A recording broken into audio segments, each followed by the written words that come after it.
From Sigma Woman, this is the Business for Aligned Women podcast. I'm your host, Clara McKay, your aligned business coach and advocate for all things showing up for your vision. This is a no BS space for brave-hearted women who are actually craving change, not just talk. I'm dedicated to bringing women's visions into reality, equipping women with all they need to build an abundant future, and shutting down all of the ways that you keep yourself small. Here, we're all about a women-centered approach, non-negotiable value alignment, and making bank without compromising your well-being. Each week, I'll be helping you to let go of shitty, limited mindset, comparison, overthinking, excuses that are holding you back, and feeling lost in biz, so that you can step into doing business in a way that feels good, step into total self-alignment, unshakable confidence, and to start taking direction on your vision. You will become the kind of woman who shows up for her dreams consistently, takes up space without question, and is making much more money and impact than she ever imagined. Just by making our time together your weekly ritual,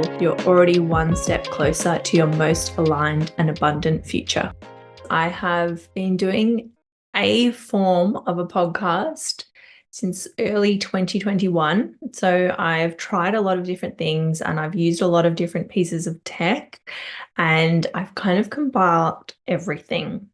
So I am going to share with you why I really want you to get your head around podcasting as a form of marketing in your business, and or even for yourself if you're looking to create an online presence.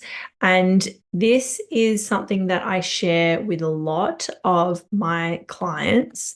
I'll explain all of the reasons why I absolutely love podcasting shortly, but because of it being such a imperative part of a marketing plan, I have created a training specifically around this.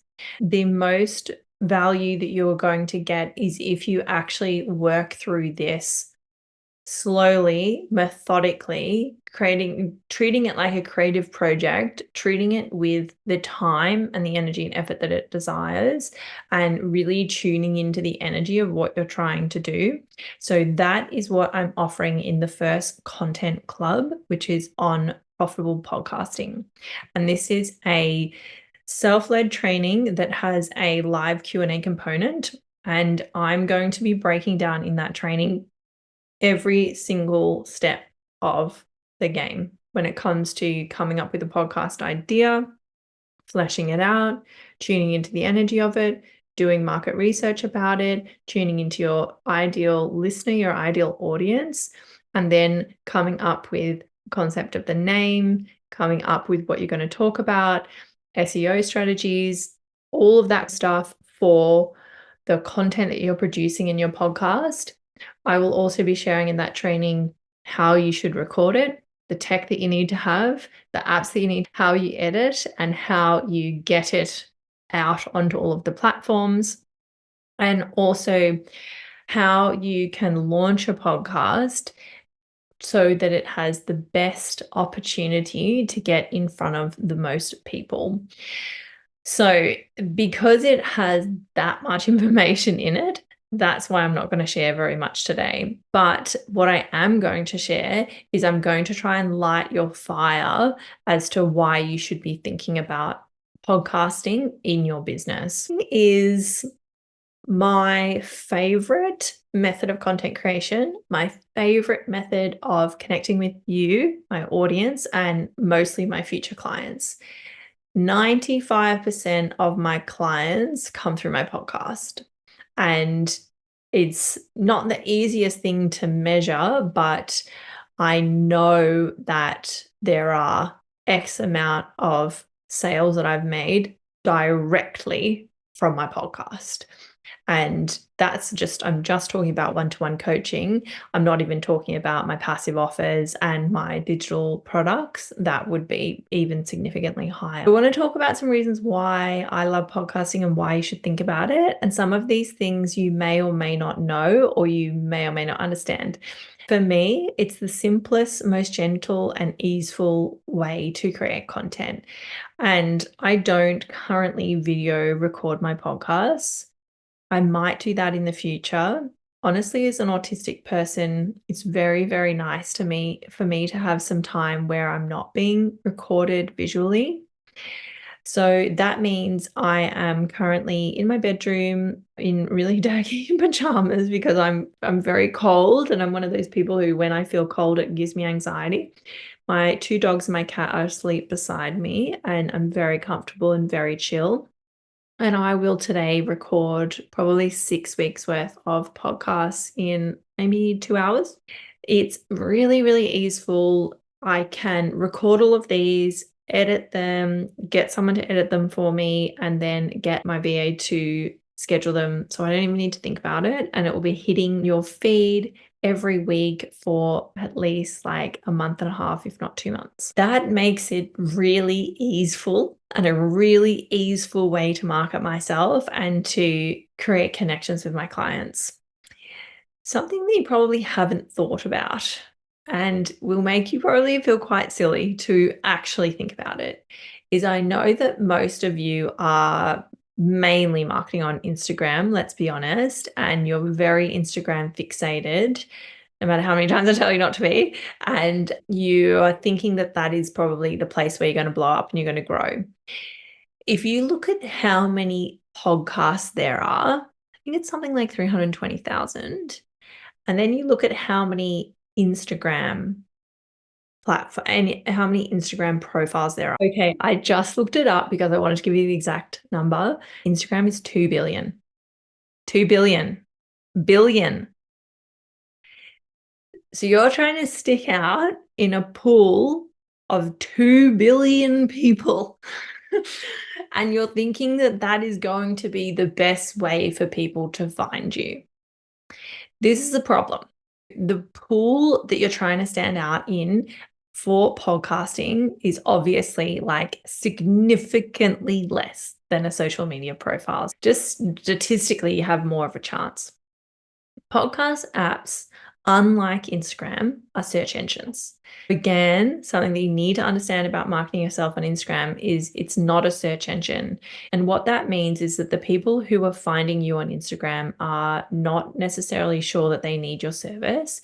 Whereas if you're being found anywhere where people are actively searching for you, like a search engine, they already know that they need you. So you don't have to convince them that they need your service. You just have to convince them that you're the person for them and you're going to do the best job. I have personally hired people to do strategy for me, VAs, and in my personal life, nutritionists and coaches for personal wellbeing and fitness through finding them on podcast and listening to the podcast.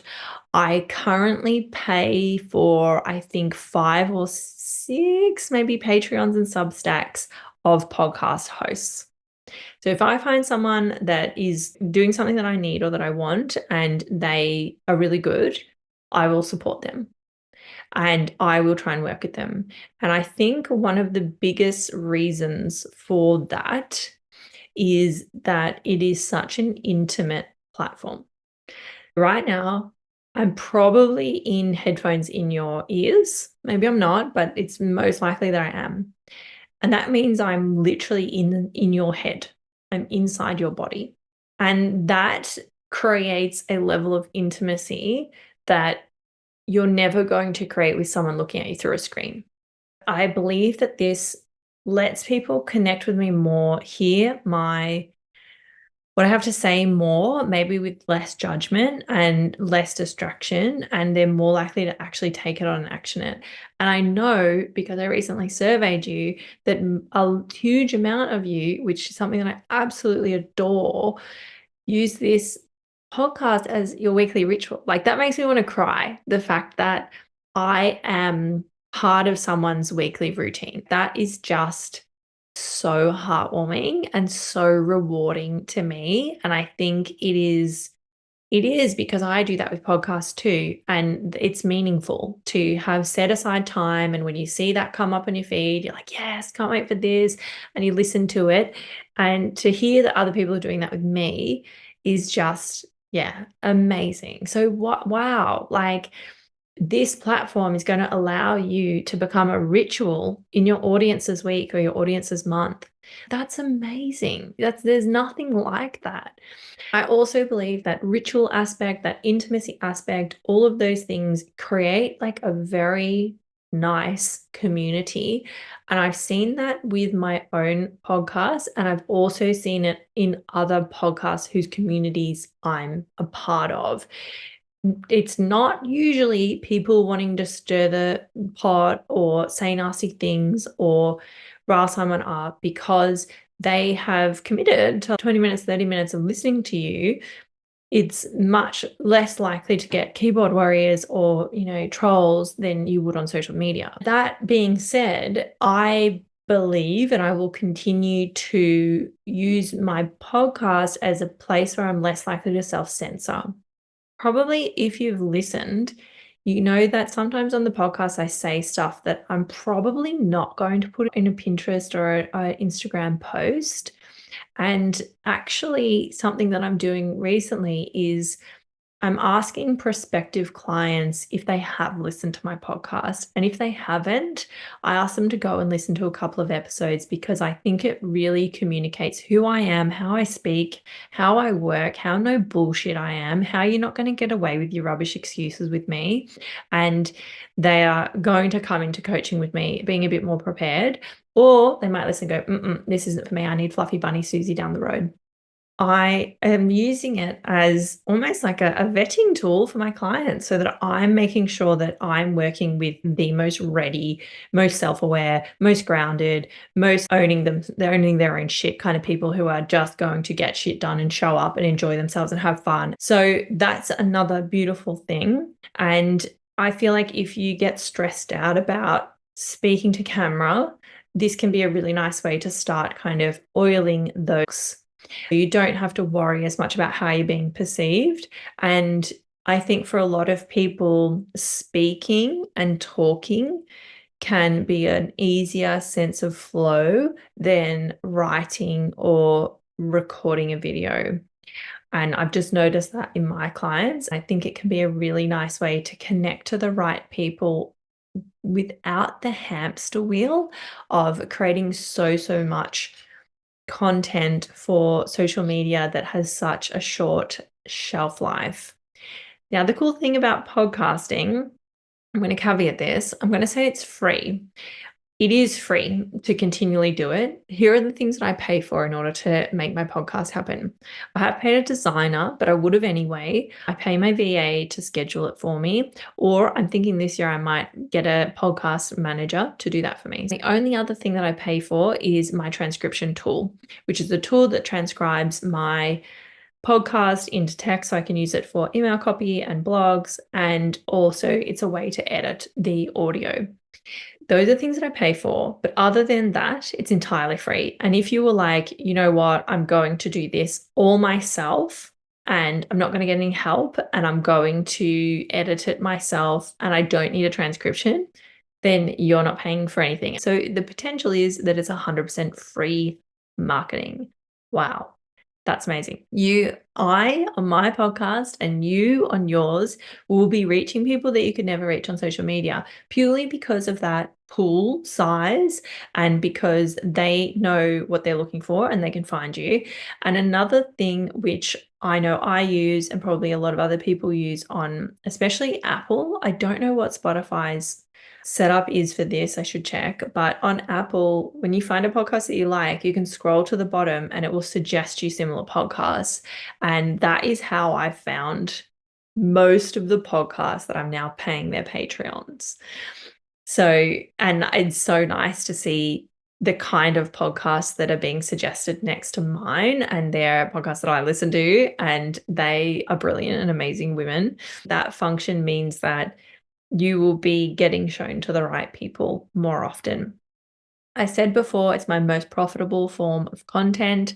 I also love that it's so easy to just create a lot, schedule them all, and then forget about it and not need to think about it for another month or 2 months, or if I get my act together 3 months at a time. And the last thing that I want to end on is that the shelf life of your podcast is forever. And it can be, over 10 years for one piece of content. And I know through looking at my numbers that people will find me, listen to one episode, and then go back and binge everything. That's what I do with podcasts that I like, and my numbers share that as well. So your content is going to be continued to be consumed for years to come. Whereas on Instagram, how many people go on your profile and scroll to the bottom? How many people go on your Reels tab and sit there for 30 minutes and go through every single reel? That is such a rare occurrence. And Instagram, the shelf life is like maximum maybe 30 something hours. And a lot of us are putting quite a bit of energy into our stories and having to post 6 times a day, 7 times a week. And those are 24 hours. Having something that people can continue to tune into and continue to find and continue to binge is just so beneficial for your business long term and your brand authority. Those are all my reasons. But if this is interesting to you, I implore you to sign up to our content club, Profitable Podcasting, and that will be happening in March. And you're going to get to go through it. And I would suggest you actually create your podcast in real time as you're working through each module with me. And there'll be an opportunity for 1 or 2 live Q&A sessions, live coaching sessions where I can help you around anything that's come up. Happy podcasting. If you can't tell, getting to share this time with you is something that I find truly sacred. I know that you're busy, but if you've taken anything away from our time spent together today, could you extend the love and share this episode with a friend, your community, or on your socials? Tag me so that I can see it and I can share it too. Or when you have a spare moment, leave the podcast a review. These things cost you nothing and will mean so much to me. Let's get this resource into the hands of more women visionaries and help us collectively move towards our most aligned way of being and doing business together.